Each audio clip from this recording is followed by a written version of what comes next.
My name is Seamus Drummond, and I am 72 years old. At my age, many of my peers are enjoying a well-deserved retirement surrounded by loving families. But my story is different. I always thought I raised my son the right way, demanding and strict. Now I have to wonder where I went wrong, since my own child wants me dead. Life in Tucson has never been easy for me.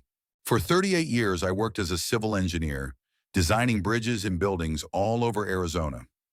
Many of them are still standing today. I'm proud of that. It's ironic that I helped to build so many sturdy structures, and my own family now has no foundation to hold them up. My Clarissa died 8 years ago. Lung cancer took her in just 6 months. She was the only person who really understood me, tolerated my difficult temper, and knew how to calm my temper tantrums.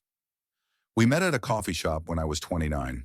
She worked as a junior high school teacher and had a softness that I had always lacked. Opposites attract, as they say. Alton was born 2 years after we were married. From childhood, he was a weak, sickly boy. I always thought strictness would build him into a man. Clarissa was always arguing with me, saying that I was putting too much pressure on the child, that not all children should be like their fathers. Seamus, you want to raise a copy of yourself, not help your son become himself, she said during our arguments. Maybe she was right. I demanded too much of Alton. Excellent grades, athletic achievement, a determination he never had. When he turned 15, I found him crying in his room because he had failed in a school competition. Real men don't cry, I told him then. They get up and try again. He looked at me with a long look I'll never forget. There was such deep resentment and alienation in his eyes that even I felt uncomfortable. I think that's when something broke between us. After high school, Alton didn't go to college, even though I insisted on an engineering degree. Instead, he took a job as a salesman at an electronics store, then moved to a call center. Now at 46, he works as a petty clerk for an insurance company. His paycheck is barely enough to cover the interest on the loans he racked up while trying to impress his now-wife Prudence. Ah, Prudence. That woman is a separate story. When Alton brought her to meet Clarissa and me 15 years ago, I knew right away that she wasn't the kind of woman looking for a quiet family life. In her 30s, Prudence had already had several careers, including stripping at a club on the outskirts of town. I'm not a prude, but it was obvious she was only interested in our family's financial situation. She has dyed hair, overly bright makeup, and a habit of licking her lips when she talks about money. Alton looks at her like a rabbit at a boa constrictor. Your son is a born businessman, she told me at our first meeting. Hector, he could do a lot better if we had some startup capital. After that, they came to me for money at least 10 more times, either to start an online store or to invest in some dubious stocks. I lent them money a couple of times, but I never saw the money again, and all their business endeavors ended in failure. The stroke happened to me last year, 3 days before Thanksgiving.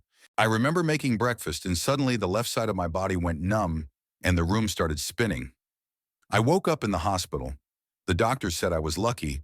The blow was not too strong. 2 weeks later, I was discharged, but the consequences remained.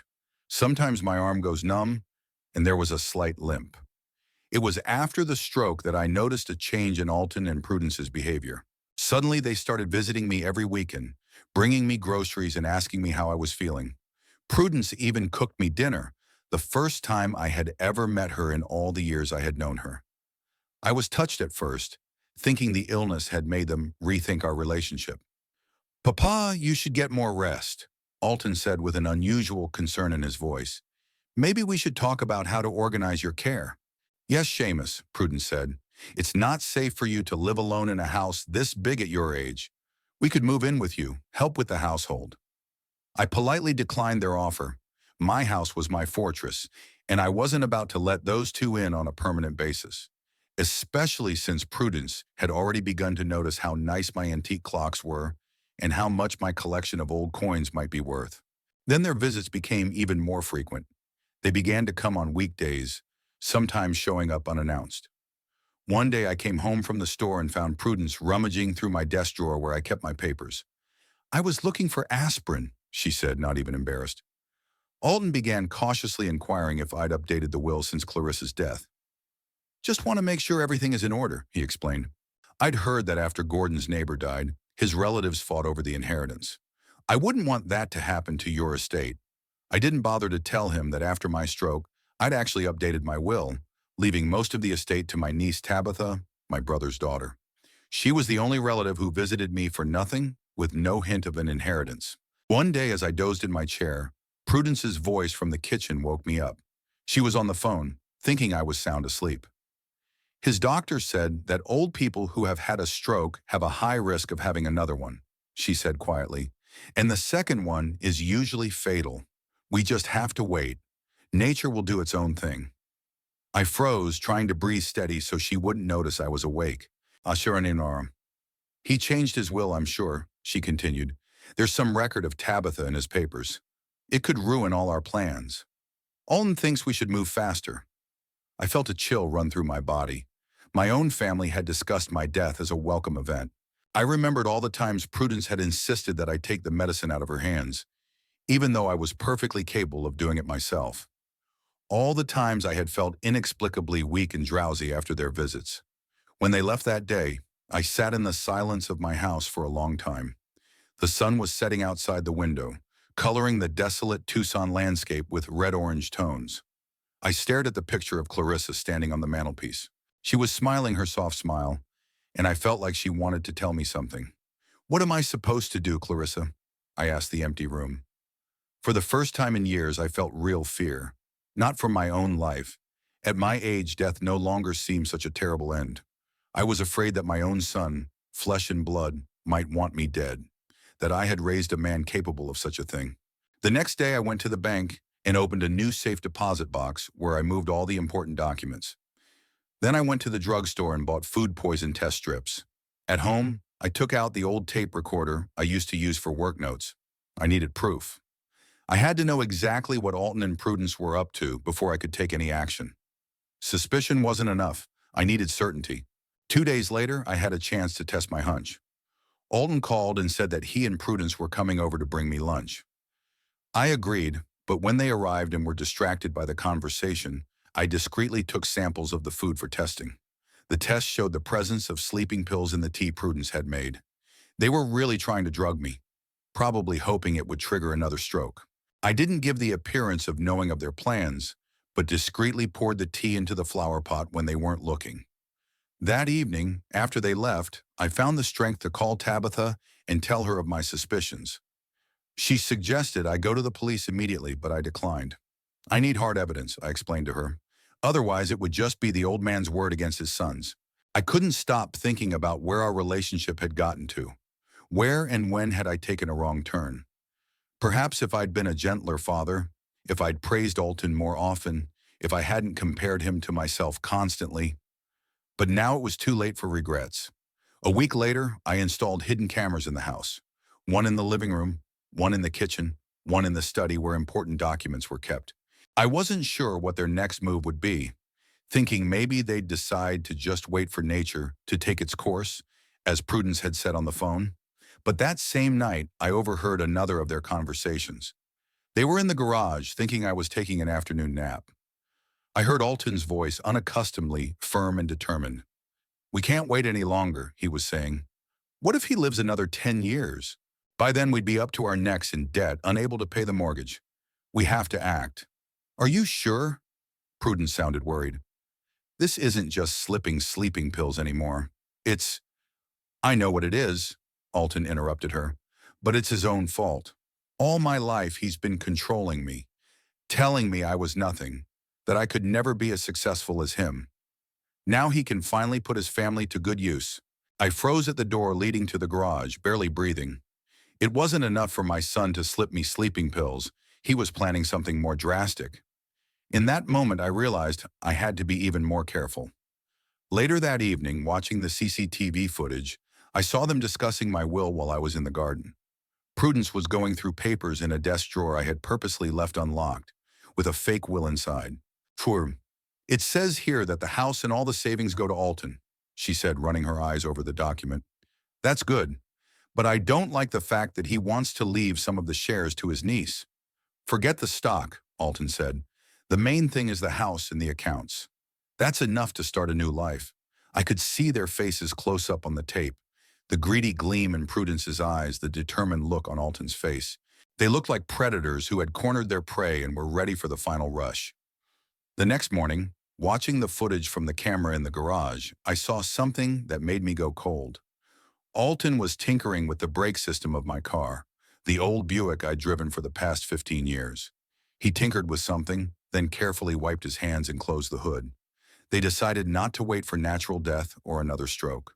They decided to speed up the process by giving me an accident. The road from my house goes through hilly terrain, and if the brakes failed on one of the steep descents, now I knew for sure, my own son wanted to kill me. I had all the evidence. I could go to the police right now, but something stopped me. Maybe it was pride. I didn't want anyone to know what kind of snake I'd raised. Or maybe I just wanted to teach them a lesson in a more creative way. I leaned back in my chair, staring at the monitor with a frozen shot of Alton fiddling with my car's brakes. A plan began to form in my head, a plan that would not only allow me to survive, but to see the true faces of these two when they thought their scheme had succeeded. The next day, I called my old colleague, Brody Tate. We had worked together on several projects before he started his own security firm. Even though we're both in our 70s, Brody still has his finger on the pulse of the latest technology. I figured he was the right person to help me with the cameras. "What's your problem, old man?" he asked after hearing my request for a meeting. "Are you being robbed?" "You could say that," I answered evasively. "I'll explain everything." Brody showed up 2 hours later with a small suitcase. I offered him coffee and we settled on the veranda where no one could overhear us. "My son and his wife are trying to kill me," I said without preamble. Brody choked on his coffee and coughed. "I'm sorry, what?" I told him everything. The strange behavior of Alton and Prudence after the stroke, the overheard conversations, the sleeping pills in the tea. With every word, my old friend's face grew darker and darker. "Seamus, this is a serious accusation. Are you sure? That's why we need cameras. I want to gather hard evidence." He rubbed his chin thoughtfully. "I can set up mini cameras in the main rooms and the garage. They'll transmit a signal to your computer, and you can set them to record when motion is detected. But Seamus, if your suspicions are correct, you need to go to the police." "Proof first," I said firmly. "No one's going to believe an old man who accuses his own son of attempted murder without hard evidence." Brody frowned but nodded. "All right, but you have to promise me you'll be careful. And as soon as you get proof, you'll go straight to the police." I agreed. Though even then, another plan began to form in my head. A plan that would allow me to see their real faces when they thought they'd succeeded. Setting up the cameras took about 3 hours. Brody placed 5 devices in strategic locations: the living room, kitchen, hallway, my bedroom, and the garage. The cameras were tiny, about the size of a button, and disguised as interior elements. In the living room, it was hiding in the spine of a book on a shelf, in the kitchen in the clock, in the hallway in the light switch, in the bedroom in the frame of a photograph, and in the garage in the electrical box. "All the records will be stored on this secure server," Brody explained, pointing to a small device we'd hidden in the basement. "You can connect to it from your laptop. Here's the program. It's very easy to use." He showed me how to view the recordings and set up motion notifications. As we fiddled with the tech, I felt strangely calm. Now that I had taken action, fear was replaced by cold determination. "Thanks, man," I said, shaking Brody's hand. "I owe you one." "Just be careful," he said again, "and keep me in the loop. If anything goes wrong, call me any time of day or night." After he left, I checked the operation of each camera, made sure they were really invisible, and waited. It didn't take long. Alton and Prudence arrived the next day, Saturday. They brought groceries and offered to cook dinner. I politely agreed and retired to my bedroom, leaving the door slightly ajar so I could hear what they were talking about. Simultaneously, I watched them through the kitchen camera from my laptop screen. While Prudence chopped vegetables for the salad, Alton opened the cabinet where I kept the medication. He thought I couldn't see as he pulled out the vial of my blood pressure pills, dumped them out, and replaced them with some others very similar in appearance. His hands were shaking slightly, but his face remained calm. "Are you sure this is going to work?" Prudence asked in a whisper, looking back at my bedroom door. "Dr. Eames said those pills would cause his blood pressure to plummet. With his medical history, that could trigger another stroke, and the second one is usually fatal," Alton answered. I caught my breath. Dr. Eames was my primary care physician. Was he involved in this too? But then I remembered that Alton worked for the insurance company that serviced Eames's clinic. He probably had access to my medical records and just made up the doctor's recommendation. What if it doesn't work? Prudence continued, looking around nervously. Then there's Plan B, Alton said quietly, nodding toward the window where my car could be seen. I felt a chill run down my spine. Plan B obviously included my car. I decided to play my part to the end. Getting out of bed, I yawned noisily and headed to the kitchen as if I had just woken up. Smells good, I said, smiling. What's for dinner? Alton flinched and quickly closed the medicine cabinet. Prudence smiled strainedly. Lasagna, your favorite, she sang out. It'll be ready in 20 minutes. At dinner, they were unusually attentive. Alton even told a couple of funny stories from work, something he hadn't done in years. Prudence gave me a refill and kept asking if I needed anything else.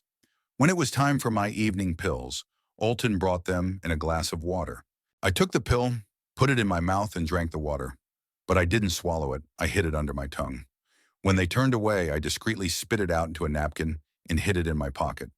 Later, I threw all the pills down the toilet and replaced them with new ones from a sealed package I kept in a stash in my bedroom. After dinner, Alton offered to wash my car.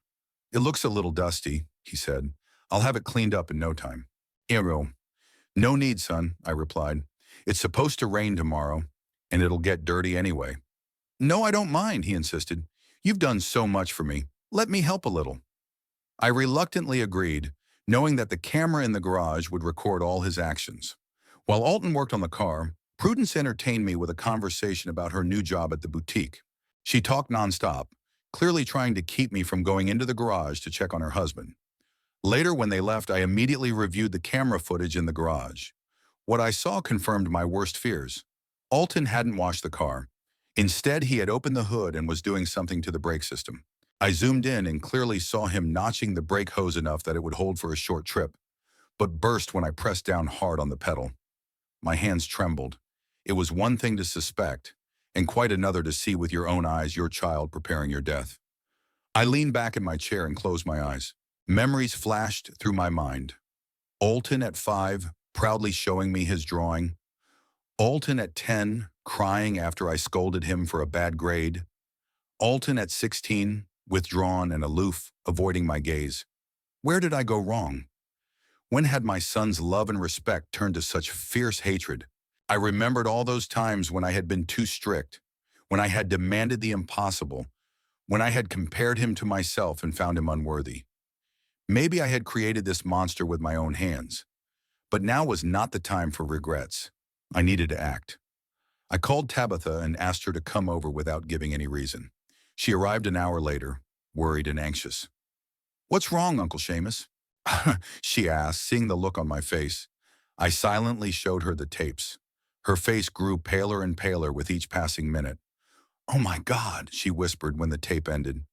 We need to call the police immediately. No, I said firmly. I have another plan.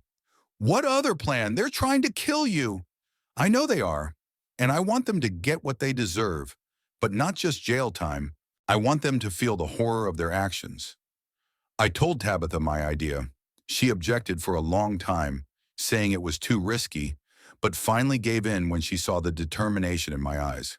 Okay, she sighed, but I'll be there every step of the way, and at the slightest risk, we cancel the whole thing and call the police. I agreed to this compromise. We spent several hours working out the details of the plan. Tabitha, who worked as a special effects artist in movies, knew how to make everything believable. The next morning I called Alton. Son, I said in a cheerful voice, I want to go to the bank, but the car's acting funny. Could you come over and take a look? Sure, Dad, he said, and I could almost physically feel his excitement. I'll be there in half an hour. When he arrived, I showed him the car, complaining about some ghostly noise in the engine. Alton pretended to scrutinize the engine. I don't see anything wrong, he said at last. Probably just old plugs. I can replace them next week. Can the car be used now? I asked with feigned concern. I really need to go to the bank today. I think so, he said, and I caught a glint of gloating in his eyes. Just don't drive, okay? Old cars need careful handling. Thanks, son. I patted him on the shoulder. You were always attentive to your old man. After he left, I immediately called Tabitha. The plan was in motion. Now the preparations had to be finalized. I went down to the garage, taking my tools with me. Despite my age, I was still good at mechanics. Carefully inspecting the brake system, I found a cut on the hose, just like the one in the video. I replaced the damaged hose with a new one that I had purchased in advance, spending about an hour on the job. Then thoroughly tested the brakes, making sure they worked perfectly. The car was now safe, but Alton didn't know that. He thought I was driving a car with faulty brakes that would fail on the first steep downhill. Well, it was time to show him what it was like to think your plan had worked. That evening, Tabitha arrived with the necessary props. She brought theatrical makeup, fake blood, and a few other special effects that would make the staging of the accident as believable as possible. Sebum, are you sure you want to go all the way? She asked, laying out her supplies.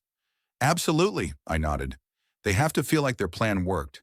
They should start celebrating their victory. And then I'll show up and show them how deeply they've been misguided. Tabitha sighed but didn't argue. She knew that once I made a decision, it was impossible to change my mind. It was a quality that made me a successful engineer, but perhaps not the best father. We rehearsed all night. I was to stage an accident on a winding road outside of town, where my car supposedly went off the highway due to brake failure. Tabitha would make it look like I went through the windshield. We'll prepare enough evidence for the police and rescue workers to search for the body in the crevice under the road. In the meantime, I'll be watching Alton and Prudence for reactions. What if they don't believe it? Tabitha asked. What if they suspect a trick? They will, I said confidently.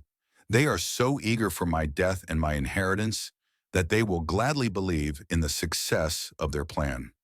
When all the details were worked out, I went to bed. Despite the seriousness of the situation, I felt strangely elated. For the first time in a long time, I felt alive, full of energy and determination. Perhaps it was wrong to have such feelings, planning a cruel lesson for my own son. But after everything I'd learned, after seeing his true face, something in me had changed. The anger and pain of betrayal transformed into a cold, calculating resolve. I felt no hatred for Alton and Prudence, only deep disappointment and a desire to teach them a lesson they would remember for the rest of their lives. A lesson that some crimes do not go unpunished, even if it seems otherwise at first. In the morning, I checked my plan one last time. Everything was in place. All that remained was to execute it and see how my loving relatives would react when they believed their plan had worked. And then would come the moment of truth, the moment when I would see their real faces. I got behind the wheel of my Buick, started the engine, and drove out of the yard. It was time. I parked the car on the side of the deserted road leading to Sabino Canyon. The location was perfect for my plan. A steep curve, a bluff, and the occasional passing car. The canyon was far enough away from the city to avoid attracting casual witnesses, but it was also a known place where accidents were not uncommon. Tabitha arrived 20 minutes later in her pickup truck, loaded with everything she needed. She looked tense but determined. "Are you still sure you want to do this?" she asked as she unloaded the boxes of props. "More than sure," I replied, helping her. "My term. They need to feel like their plan worked before I give them a real surprise." We worked quickly and methodically. Tabitha, using her skills as a special effects artist, smashed the windshield of my car in a special way to make it look like I flew out through it. We then pushed the car closer to the edge of the cliff, but in such a way that it didn't fall completely. We scattered around shards of glass, a few of my personal belongings, my wallet, my glasses, a bloody handkerchief. Tabitha had professionally applied fake blood to the driver's seat, steering wheel, and broken glass. "Now for the most important part," she said, pulling a mannequin doll out of the trunk of her pickup truck. The mannequin was about my height and build, dressed in my old clothes. Tabitha had used her makeup skills to give his face some resemblance to me, though it was still impossible to see from a distance. We set it up as if the body had fallen into a crevasse and gotten stuck between rocks, but deep enough that extraction would require special equipment. "Are you sure this is going to work?" I asked, looking at the result of our labors. "The search and rescue team won't come down right away," Tabitha explained. "They'll assess the situation first, call for reinforcements. That will take time. By the time they decide to go down for the body, you won't be on the missing list, because you'll be at your own wake. She smiled, but it was a sad smile. I knew she didn't like my plan, but she was helping out of respect for my feelings and the realization that I'd still do it with or without her help. One last touch, Tabitha said as she attached a small radio transmitter to the mannequin. It's for credibility in case the rescuers have a thermal imager. The transmitter emitted a faint heat, similar to the cooling of the human body. I marveled at her foresight. All these years I had thought her profession was frivolous, but now I saw how deeply she knew her business. Now we need to make an anonymous call to the emergency services, Tabitha said, pulling out a disposable cell phone. I'll tell them I was driving by and saw the wrecked car. I'll say I didn't stop to see if there were any survivors because I was in a hurry. That would be enough for them to send out a patrol. I nodded, watching her make the call. Her voice sounded scared and worried, perfect acting. When she finished, she smashed the phone and tossed the shards into the crevice. Now we have to leave, she said. The police and rescue teams will be here in about 30 minutes. I'll take you to my country house, and from there, you can watch the events unfold. We got into her pickup truck and drove off. I looked back at the stage accident. It looked realistic enough from the outside. My heart was pounding like crazy, not from fear, but from a strange excitement. For the first time in years, I felt alive, active, not just living out my days. Tabitha's suburban home was a 20-minute drive from the accident site, in a quiet neighborhood on the outskirts of Tucson. It was a modest one-story house with a small lot, surrounded by a tall fence, the perfect hideaway. You can stay here as long as you need to, Tabitha said, showing me to my room. No one knows about this place, not even my friends. I bought it as a studio for my projects. I thanked her for her help, even though I realized that a simple thank you couldn't express all of my appreciation. Tabitha was the only person I could trust in this situation. We set up the laptop and connected it to the internet. Now we had to wait for the news. Tabitha set up alerts on local news sites and the police wave so we could follow the developments. The first report of the accident came in 2 hours later. A short note on the local news site: a wrecked vehicle was found on Sabino Canyon Road. Search and rescue operation underway. By late afternoon, the news had grown in detail. It was already mentioned that the car belonged to an elderly Tucson resident and that there is reason to believe the driver died thrown through the windshield. The search for the body continued. I knew that the police had already contacted Alton as my next of kin. Indeed, Tabitha soon received a call from her friend who works at the police station. They have notified her son, she said, ending the call. He and his wife have come to identify the car. A rescue team is trying to reach the body in the crevice, but due to darkness, the operation is likely to be postponed till morning. That's fine, I nodded. Sunam, that gives us time to observe their reaction. Tabitha gave me a long look. Do you really want to know how your son will react to the news of your death? I felt a slight prick of conscience, but quickly suppressed it. He tried to kill me, Tabitha. I have a right to know if he'll even pretend to grieve. She didn't argue, instead pulled a small camera from her bag. I can drive to your house and set this up in the car across the street. A camera with a good zoom and night vision. We'll be able to watch what's going on. I agreed, and Tabitha drove off. She returned 2 hours later, smiling triumphantly. It's all set, she said, plugging the camera into the laptop. And I got here just in time. Watch. On the screen, I saw my house. Alton's car was parked out front, and he and Prudence were coming out of the door. Even through the camera, I could see that they didn't look grief-stricken. Alton was saying something, gesturing vigorously, and Prudence was fixing her hair as if she were going to a party, not just learning of her father-in-law's death. I felt a cold rage growing inside. Well, at least I had confirmation of my suspicions.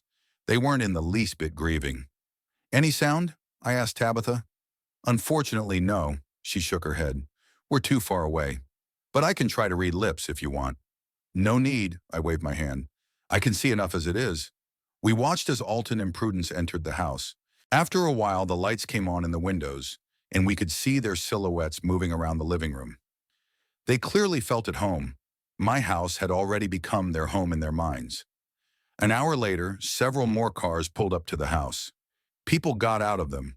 Friends of Alton and Prudence, I assumed. They were carrying bags that looked like grocery bags and bottles of alcohol? Are they throwing a party? I asked incredulously. The day they found out I was dead? Tabitha squeezed my hand. I'm so sorry, Uncle.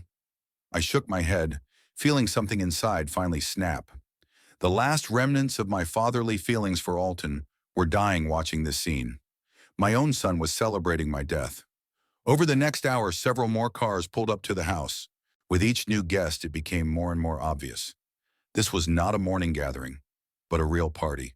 Through the windows, we could see people with glasses, laughing and talking. At one point, Alton even turned on some music. I recognized the rhythm without even hearing the sound. Disgusting, Tabitha whispered. I didn't say a word. Words were unnecessary. The picture spoke for itself. Toward midnight, several guests came out of the house, clearly tipsy. They hesitantly made their way to their cars and drove away. The others seemed to have stayed the night. What now? Tabitha asked, turning off the camera as the house lights went out. Now we wait for morning, I answered. Tomorrow the police will officially announce that they found the body. And then the fun will begin. In the morning, Tabitha and I woke up early. The first thing we did was to check the news as expected. There was a report that the rescue team had found a body in the crevasse, and it belonged to a well-known local engineer, Seamus Drummond, 72 years old. Police have tentatively classified the accident as an accident caused by brake failure. Everything's going according to plan, I said, sipping the coffee Tabitha had made for breakfast. Now we just need to find out when the funeral will be. Tabitha nodded and made some calls. An hour later, we had the information. Alton was organizing a cremation for the day after tomorrow, and there was to be a wake at my house tonight. A wake, I grinned. A continuation of last night's party, I suppose. What are you going to do? Show up at the wake, of course, I shrugged, as if that was the most obvious answer. But first I need to stop by the bank and my lawyer's office. I want to make sure all my paperwork is in order before I expose these two. Tabitha drove me to the bank, where I took all the important documents from the safe deposit box, the real will, the certificate of title to the house, the account statements. Then we visited my lawyer, Mr. Howard Purchagrew, who was extremely surprised to see me alive. Seamus, he exclaimed, almost dropping his glasses. But the news said, I know, Howard, I gestured him to stop. It's a long story, and I'll explain it later. Right now, I need your help with something else. I told him an abridged version of the events, omitting the details about Alton trying to kill me. Instead, I told him that I wanted to teach my son a lesson because of his irresponsible attitude toward my property. Howard was confused but agreed to help, especially when I explained that I would go to the police later with full information. I need you to be at the wake today, I said. Bring all the inheritance papers with you. When I show up, I want you to have official confirmation that I'm the sole owner of the entire estate. Howard reluctantly agreed, though I could tell by the look on his face that he thought my plan was crazy. But he'd been my lawyer for 30 years and was used to my eccentric decisions. Back at Tabitha's house, we began to get ready for the evening. She helped me pick out the right clothes, a sleek black suit that I usually wore to my friends' funerals. Ironic, Tabitha grinned. A funeral suit for your own wake. By 6 p.m., everything was ready. Tabitha drove me to the house and left me around the corner. I was to show up in the middle of the wake when all the guests had already gathered. Using the camera, we watched as people arrived at my house, mostly friends of Alton and Prudence, a few neighbors who seemed to be genuinely grieving, and finally my lawyer, Howard. I noticed that Prudence had changed into one of her most expensive outfits. She hadn't even bothered to wear something black, opting instead for a bright red dress. Alton, too, looked obscenely animated for a man who had just lost his father. Bastards, Tabitha whispered, watching them. I watched with cold determination. An hour later, when all the guests had gathered, I saw Alton raise his glass, clearly making a toast. I could tell from his smile that it wasn't a mournful toast to his father. It's time, I said to Tabitha. She hugged me tightly. Be careful, I'll be around if you need help. I nodded, took a deep breath, and headed toward my house. With each step, I could feel my resolve growing. They wanted me dead? Well, now they would see what it was like to dance on the grave of someone who wasn't dead yet. I stood on the opposite side of the street watching my house. I've had my share of strange moments in my 72 years of life, but nothing compares to watching my own wake. Through the large living room windows, I could see people gathered in groups, talking, drinking, and laughing. None of them looked particularly sad. My feet carried me closer on their own. I stopped at a neighbor's house, hidden behind a hedge where I could see and hear what was going on. Some of the guests were out in the backyard. The weather was warm in Tucson, and Prudence had apparently decided to have a barbecue. My barbecue, in my backyard, with money they already thought was theirs. I recognized some of the guests, Alton's colleagues from the insurance company, a few of Prudence's friends from her boutique. There were neighbors too, the Donnellys and old Norman Craig, who, by the look on their faces, were uncomfortable in the midst of all the fun. They, unlike the others, had really come to honor old Seamus. My gaze found Alton. He was standing at the grill with a glass of whiskey, my best whiskey, the one I kept for special occasions. Well, I guess it was a special occasion for him. Prudence fluttered between the guests in her brightly colored dress, too short and revealing for a wake. She laughed, tilting her head, and every time she passed Alton, she put her hand possessively on his shoulder. I felt a heaviness in my chest. Not from grief or disappointment, I'd long ago accepted what my son had become. Rather from the realization of how quickly people can turn the page. To Alton and Prudence, I was already a thing of the past, an erased record, useful only as the asset they hoped to have. It was a good thing I'd had time to change my will after my stroke. The new version left Alton only a token amount of $1 enough so that he couldn't challenge the document on the grounds that it had been forgotten to include. Everything else went to Tabitha and a few charitable organizations. I listened to the conversations.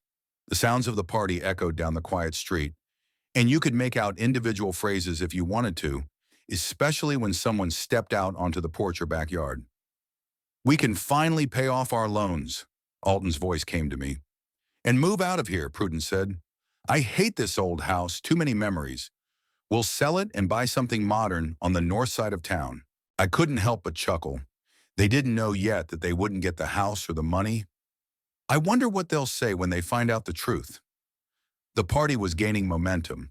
Someone turned up the music, loud and totally inappropriate for a wake. I saw several guests start dancing in the backyard. Prudence joined them, wriggling in her red dress to the rhythmic tune. I decided to get closer. Going around the house, I snuck through the back gate into the garden where Clarissa had once grown roses. There was only a dry bush there now. I hadn't taken care of the flowers since her death. Sheltering behind it, I could hear the conversations in the yard much more clearly. "Has the will been probated yet?" someone asked Alton. "Yes, it's all in accordance with the law," he answered, trying to make his voice sound mournful, but not succeeding very well. My father left everything to me as sole heir." Liar. I wanted to come out right now and tell him the truth, but I held back. The moment hadn't come yet. "It must be hard to lose a father," Alton continued. I recognized him, Drake Hopkins, my son's colleague from the insurance company. "Sure," Alton sighed with feigned sadness. But my father and I had grown closer lately. He realized he needed help, especially after his stroke. I'm glad I was able to support him in the last few months. I almost laughed out loud. What an actor to be missing. He really supported me, right into my grave. "I always said you were a wonderful son," Prudence interjected, approaching them with a new glass of wine. "Seamus was very grateful to you, I know." She put her hand on Alton's shoulder and squeezed it gently. I saw the falseness in her every gesture, heard it in every word. "When is the cremation?" Drake asked. "Tomorrow," Alton answered. "We decided not to delay. Father never liked long ceremonies. It was true, I really hated pompous events and long farewells. But what they were doing now was disgusting. It wasn't a wake, it was a celebration of deliverance." "What about the house?" Drake asked. "Are you going to stay here?" "No, of course not," Prudence snorted. "We'll sell it as soon as possible. It's an old people's home, not ours." "Do you have any plans for where you're going?" Drake was obviously trying to make small talk, unaware of its true implications. "I've looked at a few places in Rancho Sinaloa," Prudence said excitedly. "They have beautiful new homes with pools and landscaping, and the neighborhood is upscale. I knew the neighborhood, one of the most expensive in Tucson. Certainly not affordable for an insurance clerk and a boutique saleswoman. But with the money they were hoping to get from the sale of my house and my savings, it would be possible. That sounds wonderful, Drake said. When are you moving? As soon as the inheritance formalities are settled, said Alton, hopefully within a month. My father left everything in perfect order, so there shouldn't be any problems. They continued to discuss their plans, and I listened, feeling a cold rage growing inside. They didn't even try to hide their impatience, their eagerness to start spending my money. The party went on and the guests were gradually getting drunker. The conversations grew louder, the laughter more licentious. I saw my lawyer Howard standing apart from the fun, clearly feeling out of place. He knew what was really going on, and his face was a mixture of bewilderment and disapproval. At one point, Prudence, who had already had a lot to drink, began to openly discuss with her friends what she was going to do with my house before selling it. Everything in here needs to be changed, she said as she looked around the living room.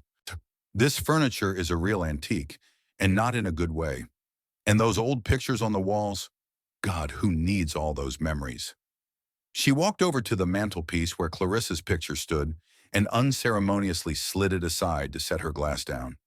I'll start packing everything up tomorrow, she continued. The old stuff to charity, the rest to the dump. One of her friends, a woman with platinum-dyed hair I didn't know, glanced at Clarissa's picture. Who's that? Your mother-in-law? Yes, she died a few years ago, Prudence answered carelessly. Alton said she was much better than her husband, not so feisty and controlling. At that moment, a wave of anger came over me. They could be planning my death, they could be happy about my accident, but insulting Clarissa's memory was out of line. I had to take a few deep breaths to calm down. It wasn't time to show my face yet. There was more to see, more to hear. I moved closer to the house, taking cover behind a large hibiscus bush. From there, I could peer out the living room window where the bulk of the guests were gathered. Alton stood in the center of the room, surrounded by his colleagues. He was telling some story, gesticulating vigorously, and everyone was laughing. I couldn't hear what he was talking about, but I could tell from the expression on his face that it was clearly not a touching memory of his father. Suddenly, Alton raised his glass, calling everyone to attention. The guests gradually fell silent. I want to thank everyone for coming tonight, he began, and his voice reached me through the ajar window. My father was a complicated man. A chuckle rippled through the room. But he lived a long life, Alton continued, and now he's finally at peace. Thanks to your effort, I added mentally. I propose a toast. Alton raised his glass even higher. To new beginnings and freedom from the past. To new beginnings. The guests joined in, raising their glasses. I saw the triumphant smile on Alton's face as he took a sip. It was a toast not to my memory, but to his victory, his liberation. A toast to my death. Prudence walked over to him and wrapped her arms around his neck, whispering something in his ear. Alton laughed and kissed her. They looked happy, carefree, as if all their problems were in the past. As if killing their own father was just an unpleasant but necessary task that they had successfully accomplished. The party went on, and I watched my house, the place where I had lived most of my life, where I had raised my son, where I had been happy with Clarissa, turn into an arena for a celebration of my death. At one point, Prudence turned the music up louder, and several couples started dancing right in the living room, pushing furniture against the walls. I watched them hit and move things that to me were full of memories. The table Clarissa and I had bought at the antique store, the table lamp she loved so much, the photographs of our life together. To them, it was all just old junk that they would soon get rid of. I noticed that my attorney Howard had stepped aside and was on the phone. I could tell by the concerned look on his face that he was probably in touch with Tabitha, checking to make sure everything was going according to plan. They had agreed that I would show up at a certain time when the party was in full swing. The clock read almost 9 p.m. The moment of truth would soon arrive. I walked around the house once more, listening to the conversations. Everywhere I could hear Alton and Prudence discussing their plans for my property, how they would sell the house, how they would spend the money, how they would start a new life. Not a word of regret, not a single kind memory of me. As I walked back to the hedge, I saw Tabitha, who was discreetly watching from across the street. She noticed me and signaled that she was ready. Howard was ready too. He was standing in the corner of the living room with a folder of documents, waiting for me to appear. At that moment, I heard Alton call everyone to attention again. Friends? His voice sounded a little stiff from the drink. I have one more thing to say. Today, we not only say goodbye to the past, but we also celebrate the future. Prudence and I have long dreamed of a better life, and now, thanks to our inheritance, he didn't finish his sentence. Prudence elbowed him, obviously thinking he was being too frank. But it was too late. Everyone knew what he was talking about. Anyway, Alton tried to correct himself. Life goes on, and we'd like to invite you all to a housewarming party when we move into our new home in Rancho Sinaloa. The guests applauded, raising their glasses. Some of them, however, looked embarrassed. Even to them, it was obvious that it was at least unseemly to celebrate an inheritance so openly at the wake of a dead relative. I felt it was time. Time to put an end to this farce. Time to show Alton and Prudence that their plan had failed. That one could only dance on a grave when one was certain that its occupant was truly dead. I took a deep breath, adjusted my tie, and headed for the front door of my house. To the house that was still mine, and that would never belong to those two creeps. With each step, I could feel the determination growing in me. There was no more pain or frustration, just the cold, calm certainty that I was doing the right thing, the right and necessary thing. I stepped up onto the porch and put my hand on the doorknob.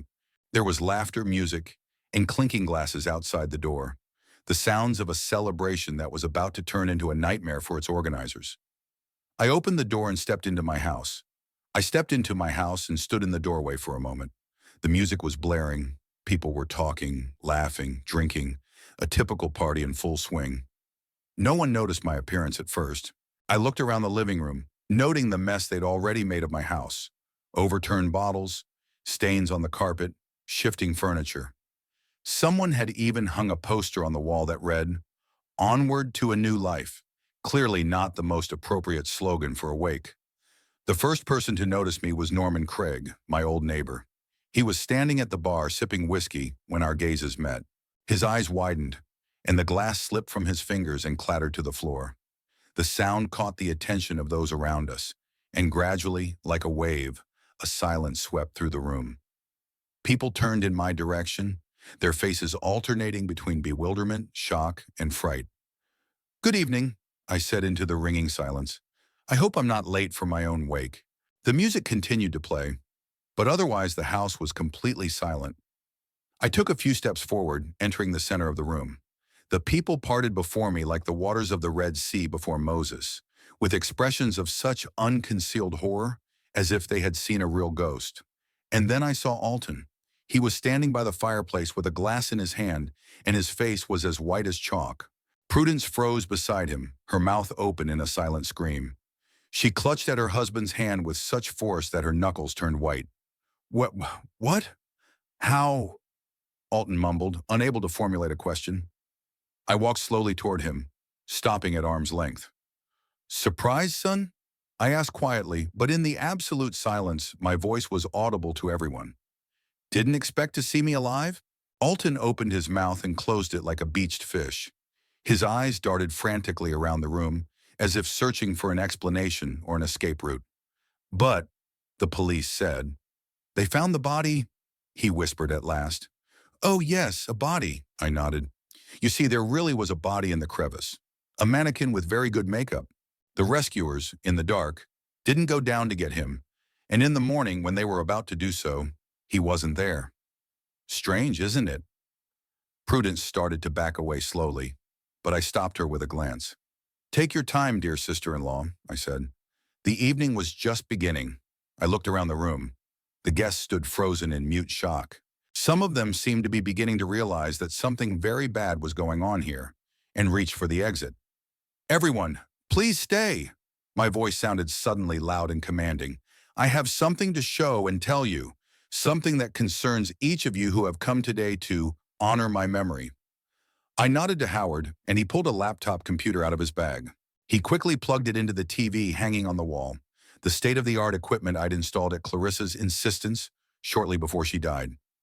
"What are you doing?" Alton finally found his voice. He tried to make his tone indignant, but it came out pathetic and frightened. "How could you make such a spectacle of yourself? We all thought you were dead. We were grieving." "Grieved?" I raised an eyebrow. Interesting definition for a party with music and dancing. An unusual way to express grief. I turned to the other guests. Let me tell you an entertaining story. A story of father and son, of greed and betrayal. Alton jerked as if he was going to stop me, but froze when the first video appeared on the TV screen. He was in my garage manipulating the brakes on the car. After my stroke, I continued as the video played silently, showing all of Alton's actions in detail. My son and his wife decided that I had lived too long, that my estate would benefit them more if I died, so they decided to help nature. I nodded to Howard and he switched to the next clip, Prudence slipping something into my medication. First it was sleeping pills, I explained. Then some powerful blood pressure meds, all in the hope of inducing another fatal stroke. The next video was of Alton and Prudence in my office, rummaging through papers and discussing how they would spend my money after I died. When slow methods didn't work, I continued, it was time for more drastic action. Alton reappeared on the screen, cutting the brake hose in my car. The room erupted in cries of horror and disgust. Some of the guests scrambled for the exit, unable to hear or see it anymore. "Make it stop," Prudence shrieked. "He's making it up. It's a montage. He's trying to slander us." I turned to her calmly. "A montage? Really? Why don't you tell everyone what you were talking about on the phone the day you thought I was asleep? About how nature will do it all on its own, and how you need to act faster?" Prudence's face contorted with rage and fear. She grabbed a glass from the table and threw it at the television, but missed. It smashed against the wall, leaving a red wine stain on the wallpaper. "It's all his fault," she shouted, pointing at me. "He's been bullying Alton his whole life, controlled his every move, never gave him a chance." Alton stood with his head down, unable to look at me, at the guests or at the television screen, where the images of their crime kept changing. "I knew you hated me, son," I said quietly, "but I never thought it would go this far." The guests began to leave the house in a hurry. No one wanted to remain a witness to this terrible family drama. Norman Craig, as he passed me, stopped for a moment and put his hand on my shoulder in a gesture of support. Then he too disappeared out the door. When the last guest left, it was just me, Alton, Prudence, and Howard, who stayed back, ready to intervene if things got out of hand. "Why?" I asked, looking at my son. "Why couldn't you just wait? I would have died sooner or later." Alton finally raised his head. In his eyes, I saw a strange mixture of fear, despair, and relief. Like a part of him was glad that it was finally over, that he didn't have to lie and pretend anymore. "You never understood," he said in a hoarse voice. "You never saw how I suffered all my life under your control, under your endless expectations. You always wanted me to be like you, but I could never conform." "And that's a reason to kill?" I shook my head. "I was a strict father, yes. Perhaps too strict, but I always wanted the best for you." "The best?" Alton grinned bitterly. "You wanted me to be a copy of you, an engineer like you, successful like you, strong like you. And when I didn't live up to your expectations, you looked at me with such disappointment, with such squeamishness." I wanted to object, but the words stuck in my throat. Because he was right about something. I was indeed disappointed in the man my son had grown up to be, but not because of his career or accomplishments, but because of his character. Weak, dependent, unable to take responsibility for his life. "You and I have both made mistakes," I finally said. "But murder isn't a mistake, son. It's a crime." "It was her!" Alton suddenly shouted, pointing at Prudence. "It was her idea. She said we needed money, that we were up to our necks in debt, that the only way out was to get the inheritance." Prudence recoiled from him like a leper. "Liar!" she hissed.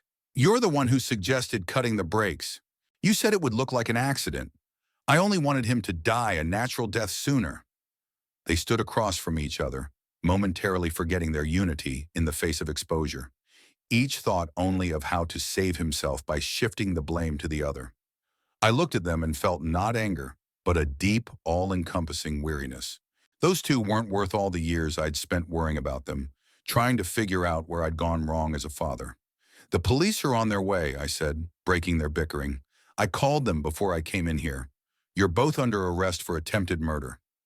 Alton collapsed into the chair, covering his face with his hands. Prudence rushed to the door, but Howard blocked her way. I wouldn't advise it, he said calmly.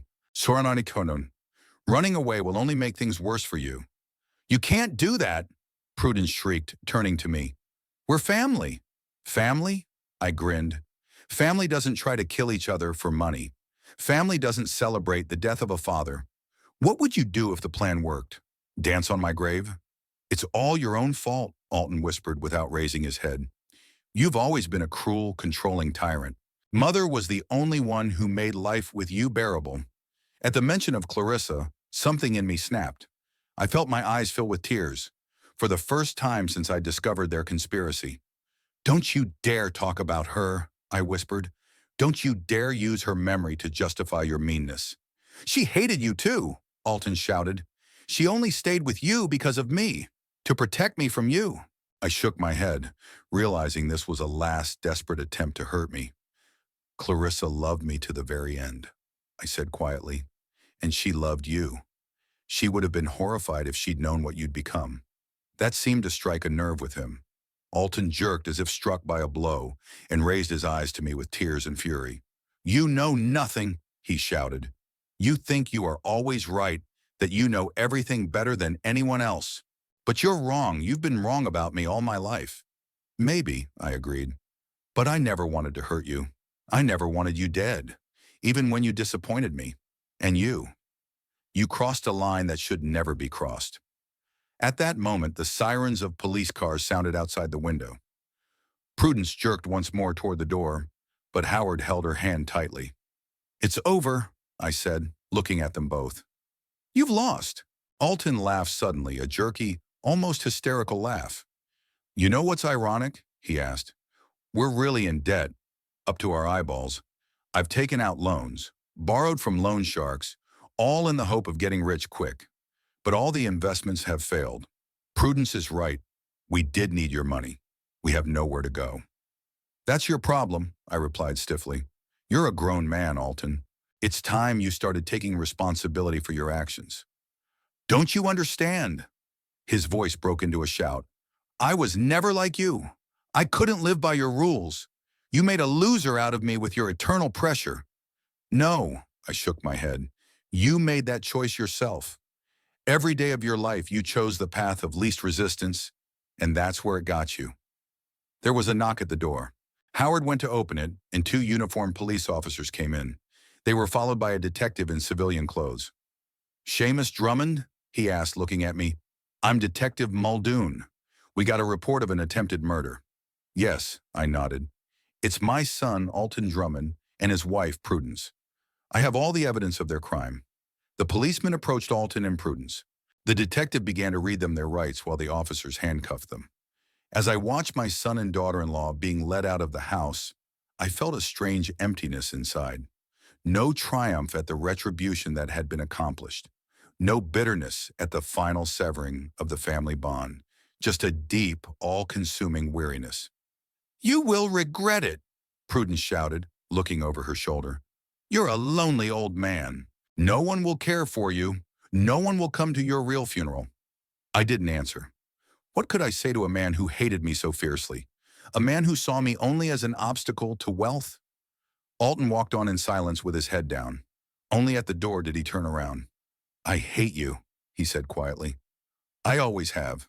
And that was probably the most honest thing he'd ever said to me. When the police left, taking Alton and Prudence with them, Howard came over to me and put his hand on my shoulder. Are you all right? He asked. I nodded, not trusting my voice. We stood in the trashed living room of my house, amidst the traces of the memorial party, and were silent. What was there to say? I'll stay with you tonight, Howard decided. You shouldn't be alone right now. Thank you, friend, I finally said. Water money, but I'll be fine. It's not the first time I've been alone. He reluctantly agreed to leave, making me promise to call if I needed anything. When the door closed behind him, I sank slowly into my old chair and looked around the room. There were signs of the party everywhere. Empty bottles, dirty glasses, crumpled napkins. Someone had spilled wine on the carpet, leaving a dark red stain that looked like blood. Their stupid poster still hung on the wall. Onward to a new life. I tore it down and crumpled it up. But maybe there was a grain of truth in that slogan. Maybe I really should have moved on to a new life. A life without Alton, without constantly thinking about where I'd gone wrong as a father. I stood up and walked over to the fireplace where Clarissa's picture stood.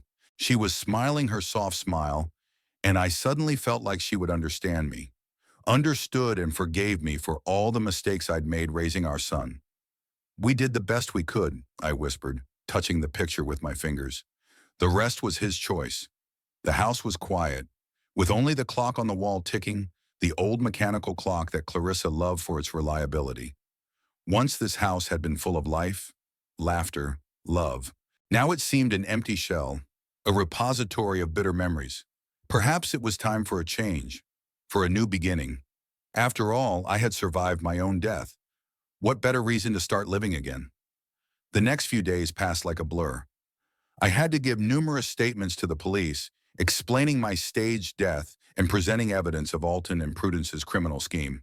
Detective Muldoon, an elderly man with tired eyes who seemed to have seen every kind of human meanness, listened to my story with professional calm, only occasionally asking clarifying questions. "Do you realize that faking your own death and misleading law enforcement is a serious offense?" he asked when I had finished my story. "I understand," I nodded, "and I'm prepared to bear any punishment. But I had to have hard evidence. Otherwise, it was just word against word." Muldoon rubbed his chin, looking at the surveillance tapes and the pictures of the damaged brakes. "Given the circumstances," he said finally, "the prosecutor's office probably won't press charges against you. But I wouldn't advise you to repeat such experiments in the future." I grinned. I wasn't likely to get another chance to fake my own death. There weren't many relatives left who wanted to kill me. Alton and Prudence were arrested and placed in the detention center. They were charged with attempted murder and conspiracy to murder. The prosecutor, a young, energetic woman named Lorraine Dickens, said the case was ironclad and that both faced 25 years to life in prison. "Had they hired lawyers?" I asked her during our meeting. "Prudence used her one phone call to contact a lawyer," Lorraine replied. "Some cheap criminal lawyer. But your son—" She hesitated, not knowing how best to say it. "What?" I hurried her up. "Your son canceled the call. He said he had no one to call, and that he would plead guilty." Those words hit me harder than I expected. Even after everything that had happened, somewhere deep inside I still hoped that there was something human left in Alton, some spark of conscience or remorse. But his refusal to call and his admission of guilt sounded not like remorse, but like surrender, like the final act of desperation of a man with nothing left to lose. "Do you want to meet him?" Lorraine asked. "I can arrange it." I thought long and hard about this proposal. What could I say to the man who tried to kill me? What could he say to me to explain his actions in any way? But in the end, curiosity and perhaps the last vestiges of paternal feeling took over. "Yes," I said, "I want to see him again." The meeting was scheduled for the next day in the visiting room of the detention center. I arrived early, tapping my fingers nervously on the table as I waited for Alton to be brought in. When the door finally opened and the guards ushered him in, I barely recognized my own son.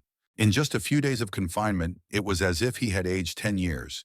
His face was gaunt, with dark circles under his eyes and more gray in his hair. He sat across from me, staring at the table and avoiding my gaze. The guards moved toward the door, leaving us as alone as possible in this situation. "How are you?" I asked, unable to find any other words to start the conversation.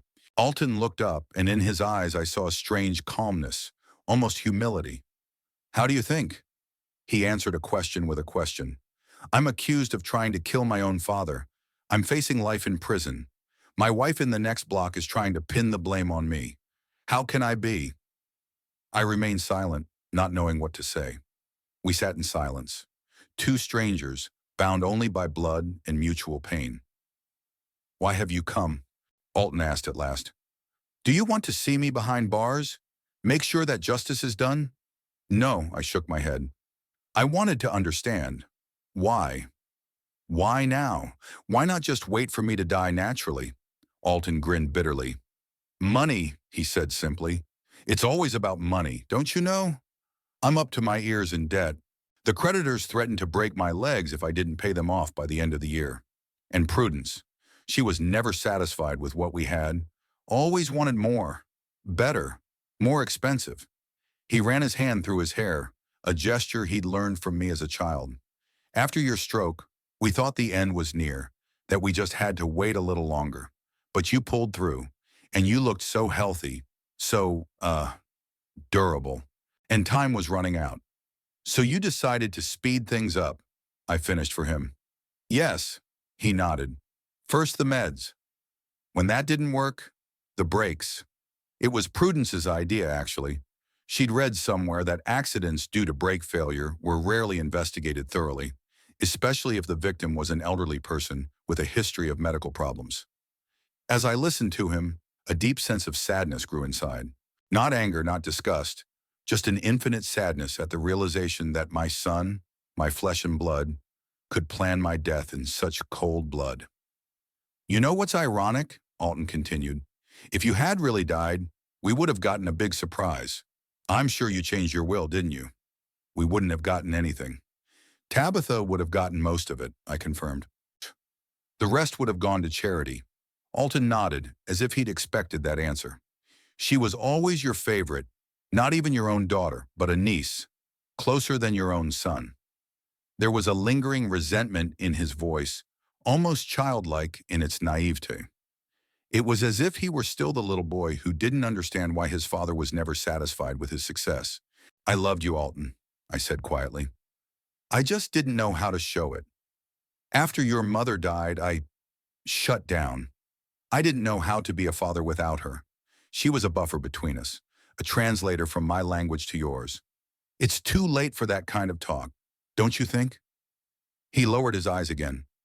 What's done is done. I'll spend the rest of my life behind bars, and you can live your life knowing that your son is a murderer, or a failed murderer. We're silent again. Outside the window of the visitation room, we could see a patch of blue Arizona sky, so bright and free that the contrast with our situation seemed almost mocking. I won't apologize to you, Alton finally said. I really wanted you dead. And if things had turned out differently, if you hadn't exposed us, I'd have no qualms about spending your money. His honesty was almost refreshing after all the years of innuendo and pretense. I won't apologize to you for the kind of father I've been either, I replied. I did what I thought was right. I may have been wrong, but I never wished you harm. That was the end of our conversation. We told each other everything we could say, revealed all the cards. There were no tears, no dramatic declarations of love, no promises to keep in touch. Just a quiet acceptance that our paths had finally parted. When I walked out of the detention center, I felt strangely relieved, as if a heavy weight had been lifted off my shoulders. I was no longer the father responsible for my son. I was just a man who could finally live his life without looking back on unfulfilled hopes and disappointments. A week later, the preliminary hearing was held. Alton, as promised, pleaded guilty. Prudence, on the other hand, hired a well-known Tucson lawyer and decided to fight, claiming that she had been a pawn in her husband's hands, that he had manipulated and threatened her. No one believed her. The judge set bail at $1 million for Alton and $800,000 for Prudence. Of course, they didn't have that kind of money, and they remained in custody until the trial. I didn't participate in the trial directly. My testimony was recorded and introduced as evidence, but I didn't have to appear in the courtroom and face them again. I was grateful for that. One meeting with Alton in the detention center was enough to close that chapter of my life. On the day of sentencing, I still went to court, not out of a desire to see them led away in handcuffs, but more out of a sense of duty. I had to be present for the final act of this tragedy I had witnessed and participated in. The trial was brief. Alton received 25 years with the possibility of parole in 15. Prudence got 20 years with the possibility of parole in 12. She sobbed as the sentence was read. Alton remained calm, only casting one last long look at me before he was led away. I walked out of the courthouse with a sense of finality. The end of the story had been written, the curtain had fallen. Now something new could begin. The first thing I did was go to Howard to finalize my will. My entire estate now went to Tabitha, with small amounts to charity and a few memorabilia for old friends. Alton was completely excluded from the document. Not even a token dollar. I decided not to leave. Are you sure? Howard asked, looking at me over his glasses. This is the final breakup. The breakup happened when he decided to kill me, I answered. Now I'm just putting it on paper. Tabitha was distraught when she heard about my decision. Uncle Seamus, I can't accept all this, she said. It's too much.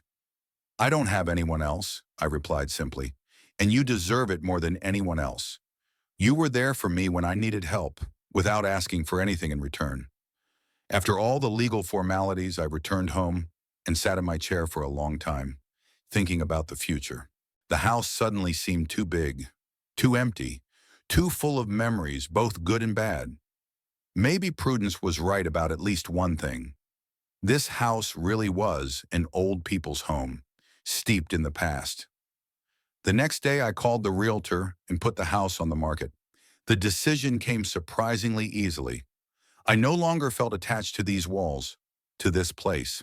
I wanted something new, fresh, without the ghosts of the past.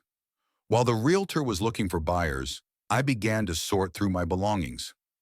A lot of things went to charities, some went in the trash, and the most valuable and memorable things went in boxes for moving. As I was sorting through an old dresser, I came across a scrapbook of photos. Clarissa had always been a big fan of capturing every moment of our lives. I sat down on the floor, as I had once sat as a child, and began flipping through the pages. Here was our wedding. Clarissa in a simple white dress, me in a simple suit, both of us so young and hopeful. Here is Alton's birth, a tiny bundle in the hands of a happy mother. Here are his first steps, first day of school, graduation. In these early photos, Alton was always smiling, wide open, childishly sincere. When did that change? When did his gaze become wary, his smile fake? I tried to remember a specific moment, some point of no return, but I couldn't.